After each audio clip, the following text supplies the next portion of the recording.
2020లో అమెరికాకు చెందిన పర్డ్యూ యూనివర్సిటీకి చెందిన సైంటిస్టులు అల్ట్రా వైట్ పెయింట్ని కనిపెట్టారు.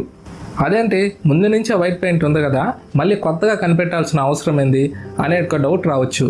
ఈ అల్ట్రా వైట్ పెయింట్కి ముందు వైట్ పెయింట్స్ అన్నీ కూడా కాల్షియం కార్బోనేట్తో తయారు చేసేవారు. ఈ అల్ట్రా వైట్ పెయింట్ బేరియం సల్ఫేట్తో తయారు చేశారు. అసలు కాల్షియం కార్బోనేట్తో తయారు చేసిన పెయింట్కి బేరియం సల్ఫేట్తో తయారు చేసిన పెయింట్కి డిఫరెన్స్ ఏంది అనేది ఇప్పుడు చూద్దాం. ముందుగా ఓల్డెన్ డేస్లో యూజ్ చేసిన వైట్ పెయింట్ అంటే కాల్షియం కార్బోనేట్తో తయారు చేసిన వైట్ పెయింట్ని మనం రూఫ్ మీద వేయిస్తే అది సన్లైట్ని 80 నుంచి 90% వరకు రిఫ్లెక్ట్ చేస్తుంది బయటికి. కానీ ఈ బేరియం సల్ఫేట్తో తయారు చేసిన వైట్ పెయింట్ని యూజ్ చేస్తే 98% వరకు కూడా సన్లైట్ని రిఫ్లెక్ట్ చేస్తుంది. దాంతో సరౌండింగ్లో ఉండే టెంపరేచర్కి, హౌస్ లోపల మనం నివసించేదానికి ఉండే టెంపరేచర్కి చాలా డిఫరెన్స్ ఉంటుంది. ఎంతో కూల్గా ఉంటుంది ఎన్విరాన్మెంట్ అనేది మన యొక్క హౌస్ లోపల.